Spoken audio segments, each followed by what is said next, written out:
"Have faith and you will be healed," said the poor child to the millionaire's son. Richard Thompson walked through the halls of Mercy Medical Center in a state of despair.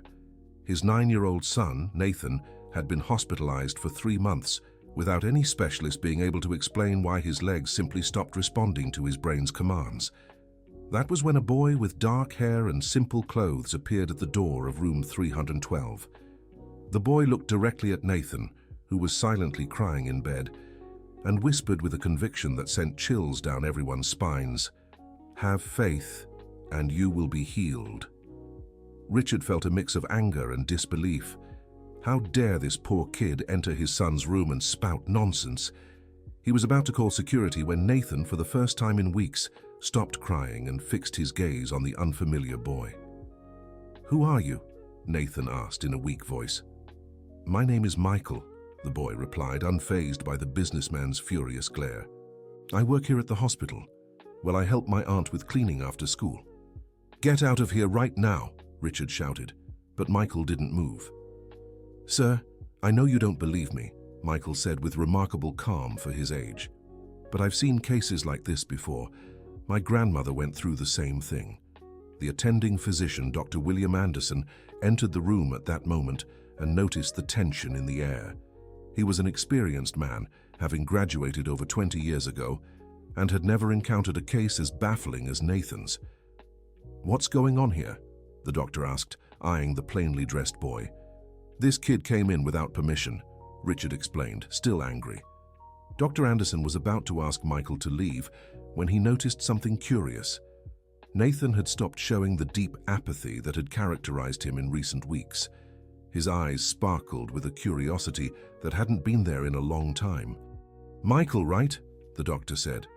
"You mentioned your grandmother. Can you tell us more about that?" The boy nodded and began recounting how his grandmother, Ms. Dorothy, had lost the use of her legs after a household accident years ago. The doctors at the community clinic said she would never walk again, but she refused to accept that fate. She did exercises every day, Michael shared. Moved her toes even when she couldn't feel anything. She said the body sometimes forgets how to do things, but it can remember if we don't give up. Richard rolled his eyes. What nonsense was this? His son was being treated by the best neurologists in the country. He didn't need advice from some poor, uneducated old woman. Dear listener, if you're enjoying the story, take a moment to like and especially subscribe to the channel. It really helps us newcomers. Now, back to the story. But Nathan seemed fascinated by Michael's words. For the first time in months, he tried to wiggle his toes under the sheet. Nothing happened, but the effort alone was progress. "Michael, can you come back tomorrow?" Nathan asked. "Of course," the boy replied with a smile. "I come every day after school anyway." Richard was outraged, but Dr. Anderson pulled him into the hallway. "Mr. Thompson, I know it may seem strange, but Nathan's emotional state has improved dramatically since this boy arrived. It wouldn't hurt to let them talk a little." "Doctor, I'm paying a fortune for this treatment. I don't need some child faith healer giving my son false hope," Richard replied sharply. "I understand your concern, but modern medicine recognizes that psychological factors are crucial to recovery. If this boy can motivate Nathan, it might be beneficial." That night, for the first time in weeks, Nathan didn't need medication to sleep. He kept thinking about Michael's words about not giving up. He started moving his fingers, imagining he was moving his toes. The next day, Michael showed up right after school. He brought with him a small bracelet made of colorful string. "My grandma made this for me when I was sad, because I couldn't learn to read properly," Michael explained, offering the bracelet to Nathan. "She said sometimes we need reminders that we're stronger than we think." Nathan accepted the bracelet and put it on his wrist. It was simple, but there was something special about that genuine act of kindness. "Michael, tell me more about your grandma," Nathan asked. "She's the strongest person I know," Michael began. "When the doctors said she'd never walk again, she cried for a whole day. On the second day, she started fighting." Michael told how his grandma would exercise her legs every day, even when she couldn't feel anything. She'd massage her own legs, move them with her hands, talk to them like they were lost friends who needed to find their way back. "That's ridiculous," muttered Richard, who was listening from the chair beside the bed. "Dad, let him finish," Nathan said, showing his own will for the first time in months. Michael continued his story. He explained that it took his grandma almost a year to move her first toe, 6 more months to move her whole foot, and another 8 months to take her first steps with support. "Now she walks just fine," Michael concluded. "She says her legs just needed to remember what they were for." That night, Nathan stayed up late, moving his fingers and imagining he could move his toes. For the first time since the paralysis began, he felt a glimmer of hope. Dr. William Anderson was intrigued by his patient's change in behavior. Nathan had requested extra physical therapy and showed a determination he hadn't seen before. He decided to look into this Michael boy. He found out the boy really did help his aunt clean the hospital after school. He was a responsible kid, splitting his time between studies and work to help his family. He lived with his grandma in a modest neighborhood on the outskirts of town. On the 3rd day of visits, Michael brought something special, an old photo of his grandma on the day she walked again. In the picture, Miss Dorothy was standing, leaning on a cane, but smiling with radiant joy. "Look how happy she is," Michael said, showing the photo to Nathan. "She always says her biggest victory wasn't walking again. It was never stopping believing she could." Nathan held the photo carefully.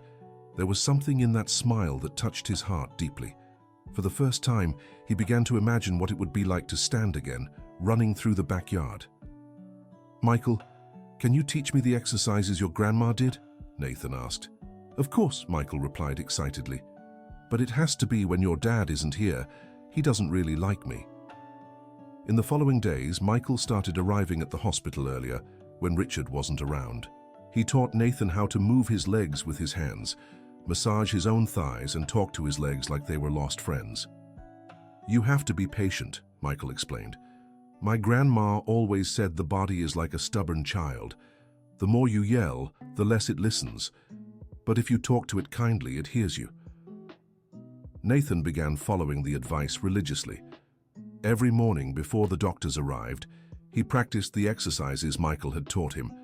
He moved his legs with his hands, massaged his muscles, whispered words of encouragement to his own legs. A week later, something happened that surprised everyone. During a physical therapy session, Nathan managed to slightly contract the muscle in his right thigh. The movement was almost imperceptible, but the physical therapist, Sarah Johnson, noticed immediately. "Dr. Anderson," she called out excitedly, "there was a muscle contraction." The doctor rushed over and asked Nathan to repeat the movement. With great effort and concentration, the boy managed to contract the muscle again. "This is extraordinary," Dr. Anderson murmured. "There have been no changes in the neurological exams. How is this possible?" Richard, who had just arrived at the hospital at that moment, was overjoyed. Finally, there was a sign of improvement. He immediately wanted to know what new treatment had been applied. "Actually, Mr. Thompson, we haven't done anything different," Dr. Anderson explained. "The only new factor has been the presence of that boy, Michael." "Are you trying to tell me that some uneducated kid achieved what a medical team couldn't?" Richard asked incredulously. "It's not quite like that," the doctor explained. "But it's undeniable that Nathan's emotional state has changed drastically, and we know psychological factors can influence neurological recovery." Richard didn't like that explanation at all. He had spent a fortune on treatments, and now they were telling him his son's improvement was due to conversations with a poor boy. When Michael arrived for his daily visit, Richard intercepted him in the hallway. "Listen here, kid," Richard said in a threatening tone. "I don't know what kind of game you're playing, but I want it to stop. My son is being treated by qualified professionals. He doesn't need your superstitions." "Sir, I just want to help," Michael replied sincerely. "Nathan is my friend." "Friend?" Richard laughed sarcastically. "You don't even know my son. And even if you did, people like you and us aren't friends. Everyone has their place." Michael felt the words like a punch to the gut. He didn't respond, just lowered his head and walked away. Dear listener, if you're enjoying the story, take a moment to like and especially subscribe to the channel. It helps us a lot as we're just starting out. Now continuing. That afternoon, Nathan waited for Michael until visiting hours ended. When he realized his friend wasn't coming, he was heartbroken. "Daddy, where's Michael?" Nathan asked. "He's not coming anymore," Richard replied curtly. "You have the best doctors in the country taking care of you. You don't need some street kid filling your head with illusions." Nathan started crying. For the first time in weeks, he had felt hopeful, and now his only friend was gone. "I want to see Michael," Nathan shouted. "He helps me more than all the doctors combined." "Don't be ridiculous," Richard snapped. "That boy has nothing to offer that we don't already have." But Nathan wouldn't accept it. He refused physical therapy, wouldn't eat, and sank back into the deep apathy of his early days in the hospital. Dr. Anderson observed the regression with concern and decided to talk to Richard about the situation. "Mr. Thompson, I need to be frank with you. Nathan showed the first significant improvement in months, and it coincided exactly with Michael's visits. Now that the boy has stopped coming, there's been a complete regression. Doctor, my son can't depend on some poor boy to recover. That's absurd." "With all due respect, Mr. Thompson, the absurd thing is ignoring something that's clearly working just because of social prejudice." The doctor's words hit Richard like a slap. Prejudice? He wasn't prejudiced. He just knew everyone's place in society. That night, Richard called his wife Jennifer, who was away on a business trip. He told her about the situation with Michael and what the doctor had said. "Richard, you're being ridiculous," Jennifer said over the phone. "If this boy is helping our son, why stop it?" "Jennifer, you don't understand. People like us don't mix with people like them. It's better for everyone." "People like us?" Jennifer was outraged.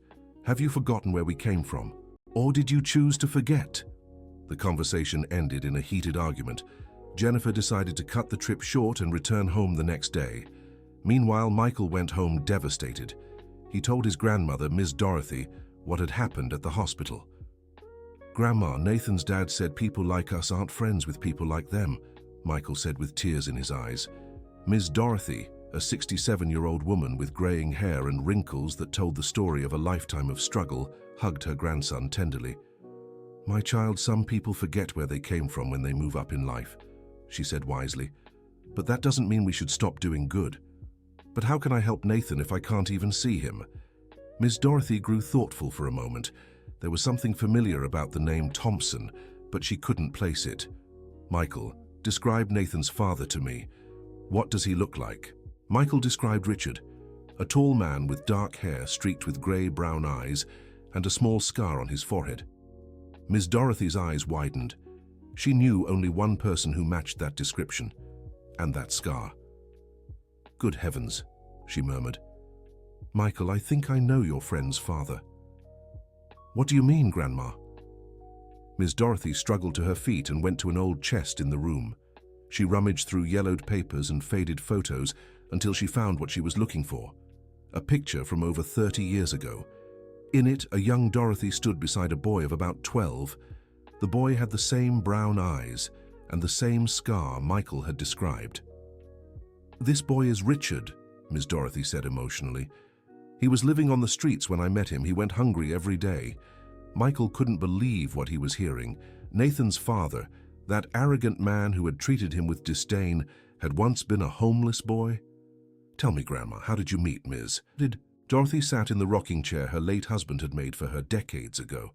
Her eyes filled with tears as she remembered those hard times. "It was 1995, she began. "I worked at a bakery downtown. There was always leftover bread at the end of the day, and the owner let me take it home. But I always saw that skinny boy begging for food outside."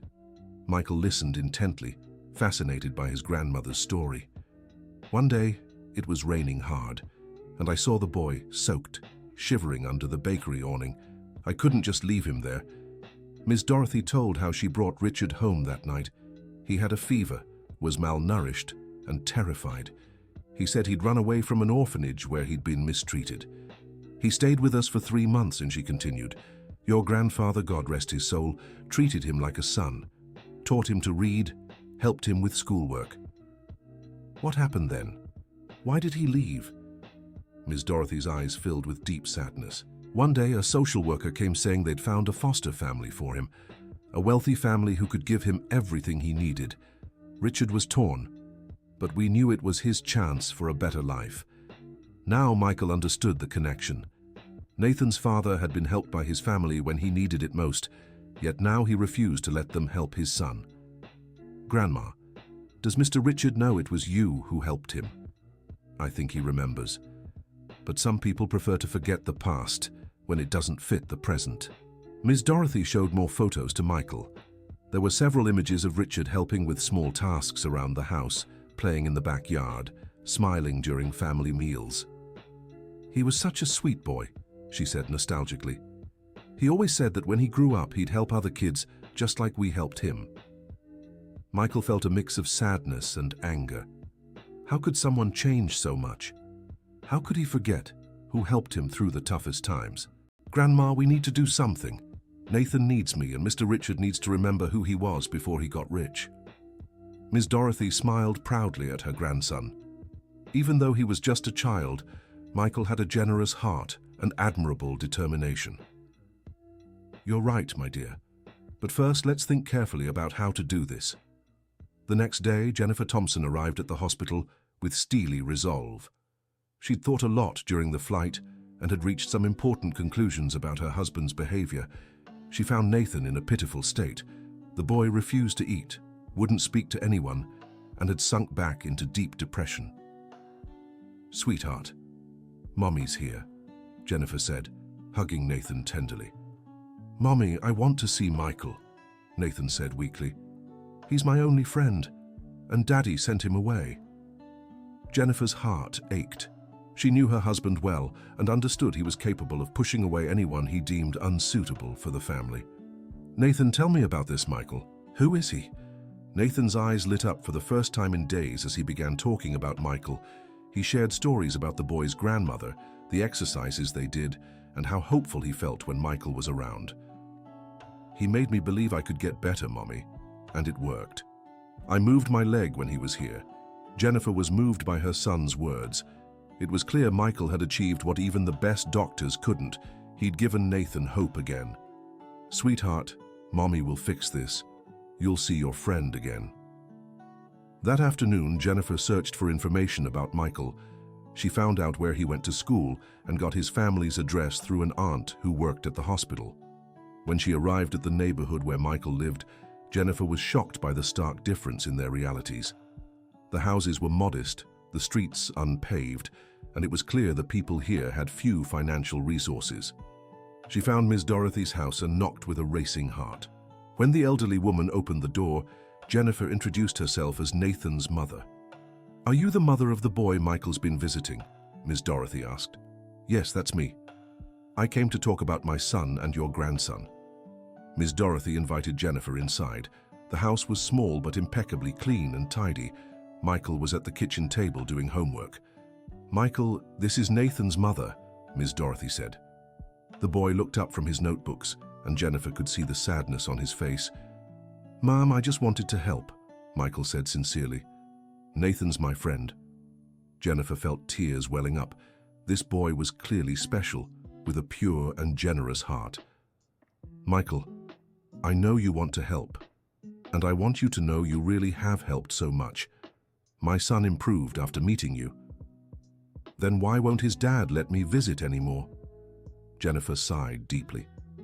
How could she explain her husband's prejudices and sense of superiority to a child? "Michael, sometimes grown-ups make mistakes. My husband is wrong to keep you from being friends with Nathan."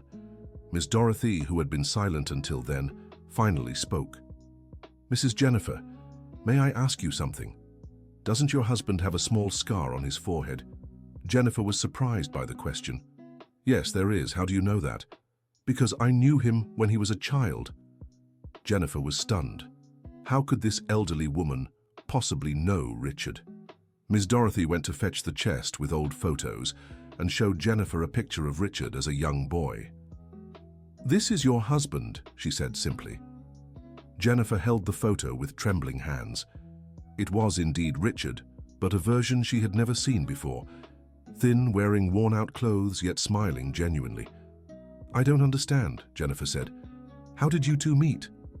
Ms. Dorothy told Jennifer the whole story. She spoke about how she found Richard begging for food on the street, how she brought him home, and how she cared for him for 3 months until he was adopted by a wealthy family. He promised he would never forget what we did for him, Miss Dorothy said sadly. But I think he really did forget. Jennifer was in complete shock. Throughout all their years of marriage, Richard had never mentioned this part of his life. He had always said he was adopted as a baby by a well-off family.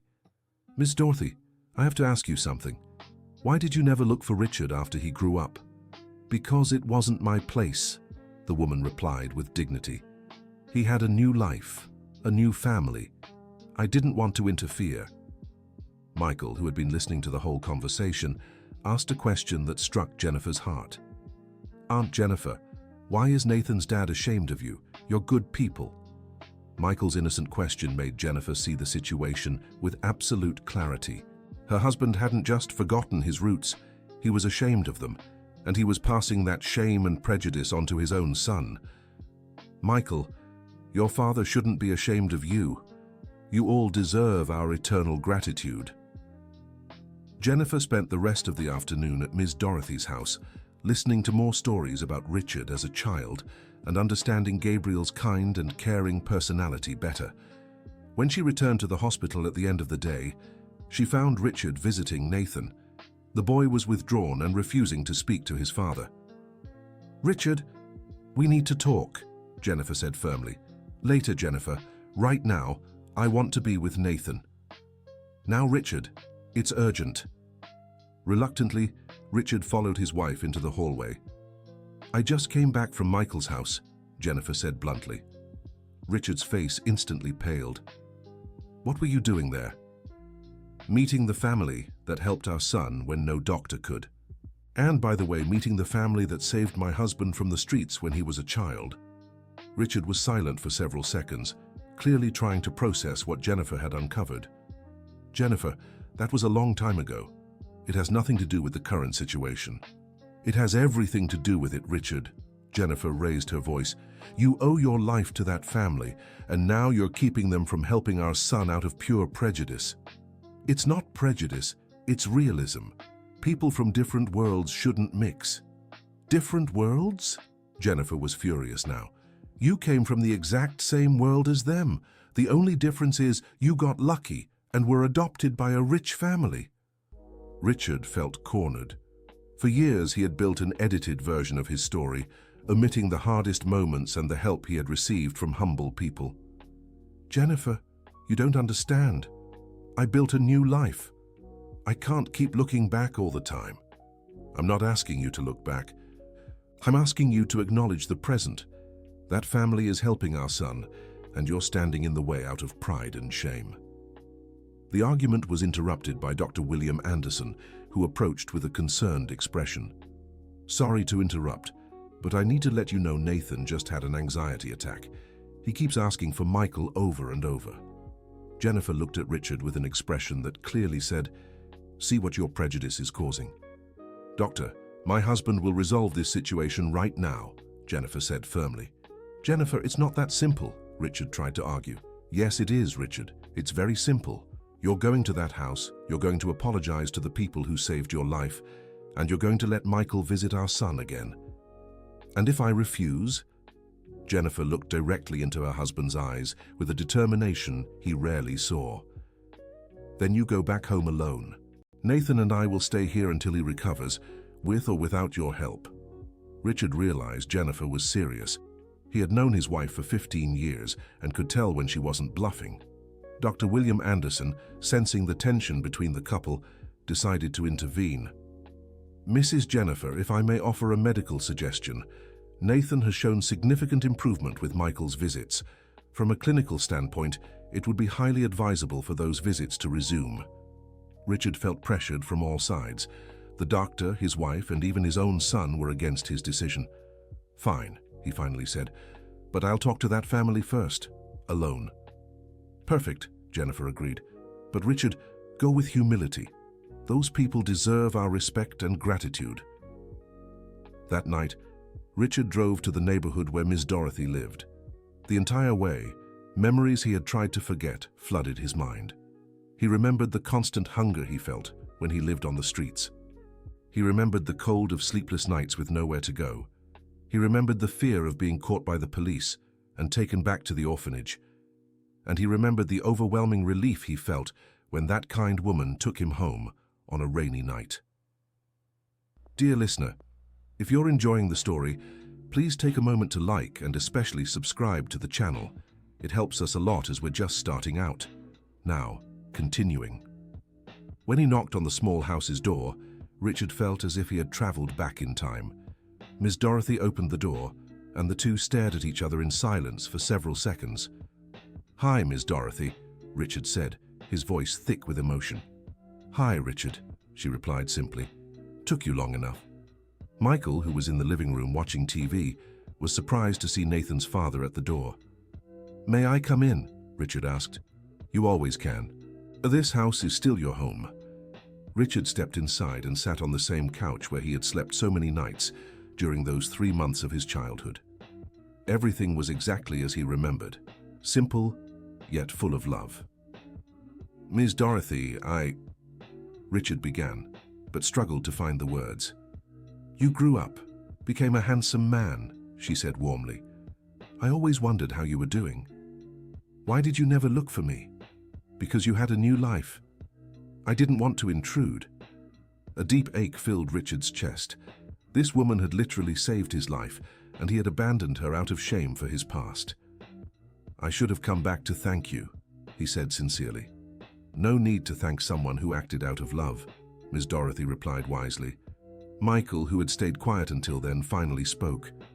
"Mr. Richard, can I ask you something?" "Of course, Michael." "Why didn't you want me to be friends with Nathan? Did I do something wrong?" The innocent question struck Richard like a knife. How could he explain to a child that he had rejected him out of pure prejudice? "Michael, you did nothing wrong. The one who was wrong was me." "But why?" Richard took a deep breath before answering. "Because I was ashamed of where I came from. And when you're ashamed of your past, sometimes you do wrong things in the present." Michael thought for a moment before speaking again. "But Mr. Richard, if Grandma hadn't helped you when you were a child, you wouldn't have become Nathan's father. And if you weren't Nathan's father, I wouldn't have met my best friend. So in the end, everything worked out, didn't it?"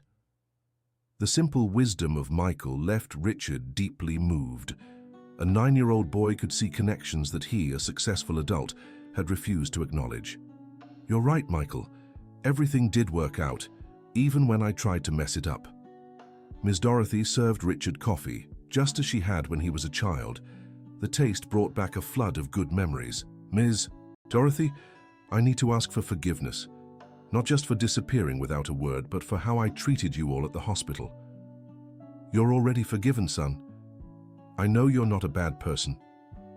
You just lost your way." "How can you be so sure?" "Because bad people don't raise children who want to be friends with Michael. Your Nathan is a good boy. That doesn't happen by accident." Richard realized Miss Dorothy was right. Nathan had shown an openness and generosity that he must have learned at home, even if Richard hadn't known how to teach it directly. "Michael, can you forgive me too?" Richard asked. "Of course," Michael replied with a radiant smile. "Can I visit Nathan again?" "Yes, and this time, you can come whenever you want." Michael jumped for joy and ran to hug Richard. It was a genuine embrace, full of forgiveness and hope. "Mr. Richard, when Nathan gets better, you both can come over for lunch. Grandma makes the best beans in the world." "It would be an honor," Richard replied, surprising himself with his own sincerity. When Richard returned to the hospital that night, he found Jennifer and Nathan watching TV together. The boy still looked weak, but he brightened when he saw his father. "Dad, can Michael come visit me again?" "Yes, son. In fact, I just spoke with him. He's coming to see you tomorrow morning." Nathan smiled for the first time in days. Jennifer looked at Richard with approval and warmth. "Thank you," she whispered. "Thank you," Richard replied, "for helping me remember who I really am." The next day, Michael arrived at the hospital even before visiting hours began. He was eager to see his friend and resume the recovery exercises. When he entered the room, he found Nathan awake and smiling. "Michael!" Nathan called, reaching out his arms. "Nathan!" Michael answered, running to hug him. "How are you?" "Much better now that you're back. I missed you. I missed you too, but I'm not leaving again. The two boys talked for hours, catching up on their friendship. Michael told Nathan about his conversation with Nathan's father, and Nathan was surprised to learn his dad had lived in Miss Dorothy's house as a child. That's crazy, Nathan said. So my dad and your grandma have been friends for a long time? Yeah, and now we're friends too. It's like our families are connected. Dr. William Anderson came in for his morning rounds and was impressed by Nathan's improved mood. Well done, young man. Let's test those reflexes again. Nathan nodded eagerly. With Michael by his side, cheering him on, he tried moving his toes. To everyone's surprise, he managed not just to wiggle them, but to flex his entire foot. Fantastic, Dr. Anderson exclaimed.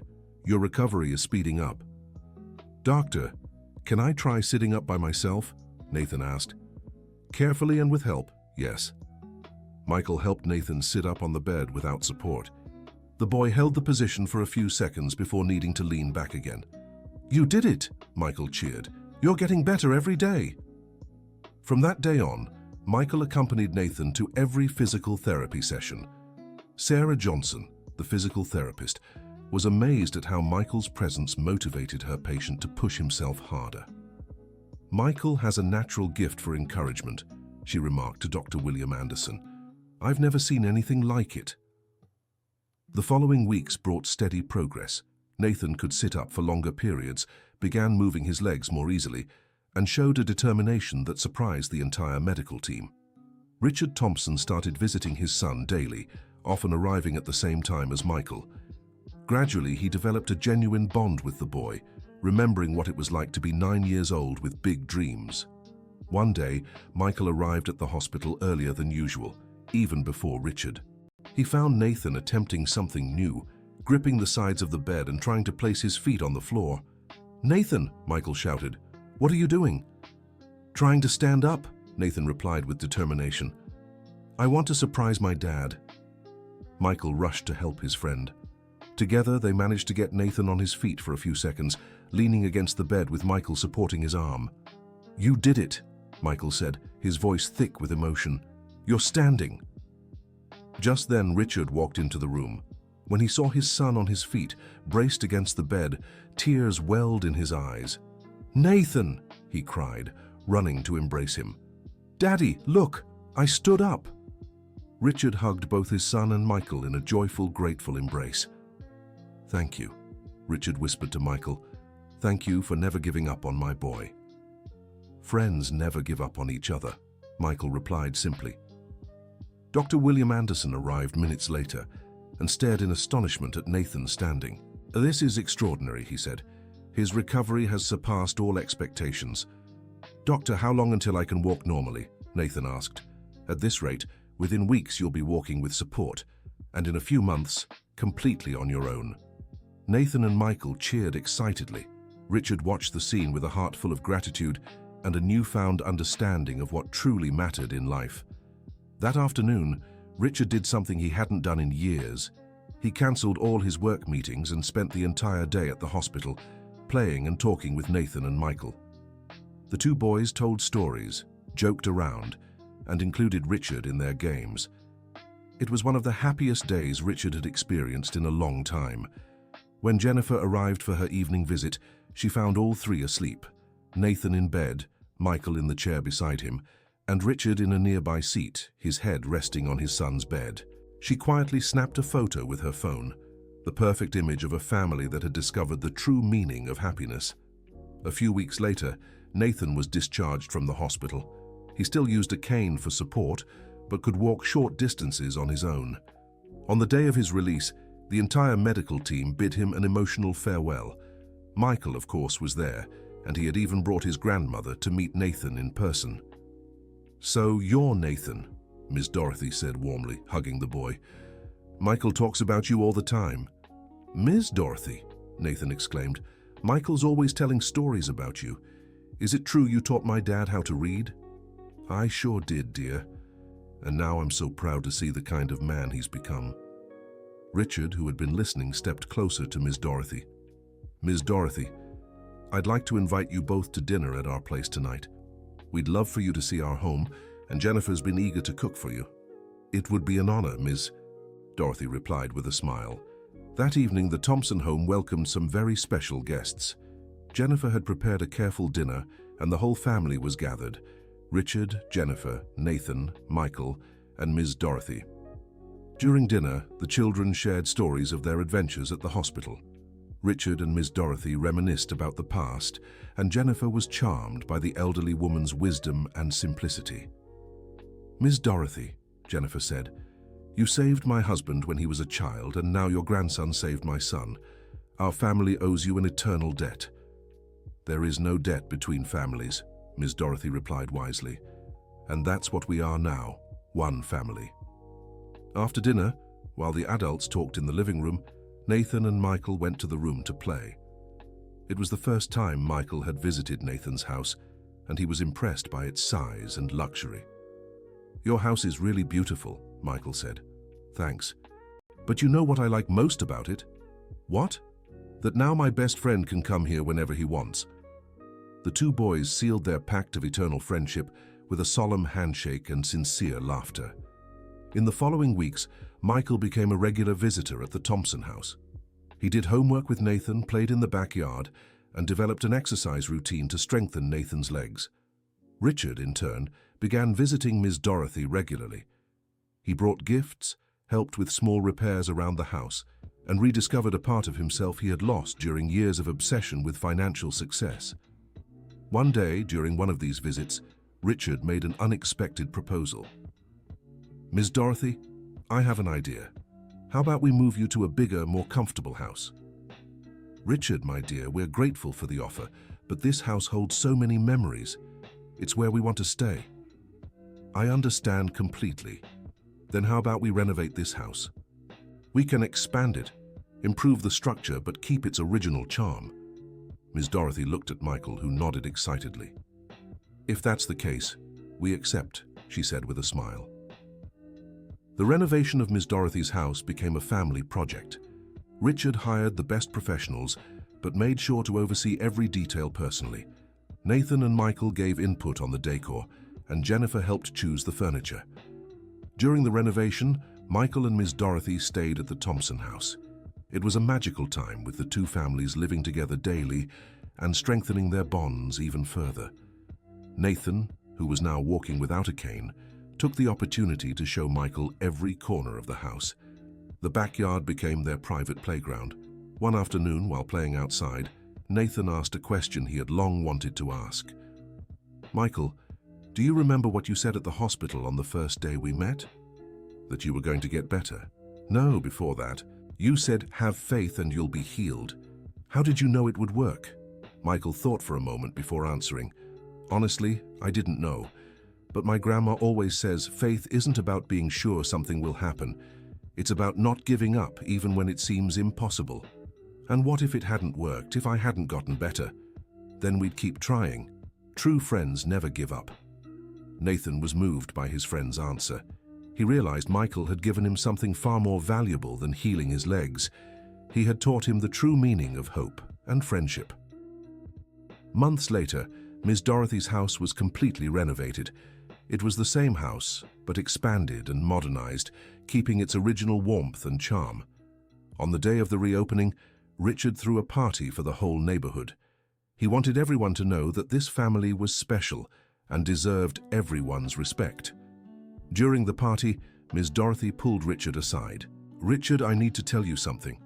You've surpassed all the expectations I had when you were a child." "What do you mean, Ms. Dorothy?"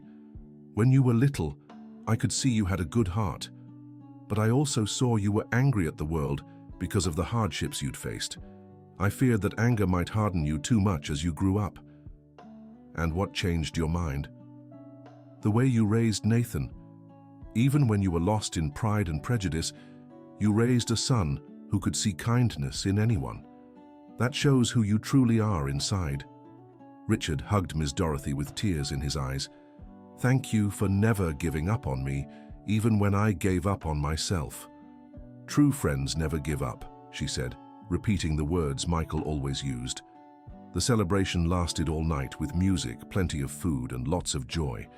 Nathan and Michael were the stars of the evening, telling everyone how they'd met and how their friendship had transformed two families.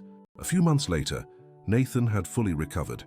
He ran, played, and did all the normal activities for a child his age. The doctors considered his recovery a true medical miracle. But for Nathan, Michael, and their families, the real miracle hadn't been the healing of his legs. The real miracle was discovering that the greatest wealth in the world wasn't in bank accounts, but in the bonds of love and friendship they'd built. Richard completely changed his perspective on success and happiness. He remained a successful businessman, but now directed part of his energy and resources to help families in need, especially vulnerable children. Jennifer returned to work, but chose a special project, coordinating a literacy program for adults in the neighborhood where Ms. Dorothy lived. She wanted to give back some of the kindness that community had shown her family.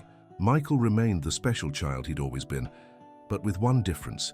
He now had a second family who loved him unconditionally.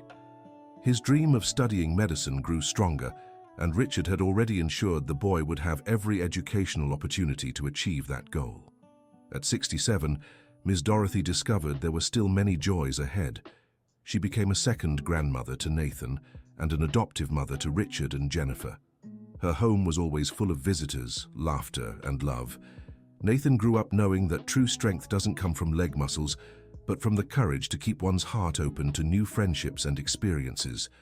The string bracelet Michael had given him remained on his wrist, a constant reminder that life's greatest treasures are those that can't be bought. A year after their first meeting at the hospital, the two families gathered to celebrate Friendship Day, as they'd named the occasion. It was August 15th, exactly 1 year since Michael had walked into room 312 and changed all their lives forever.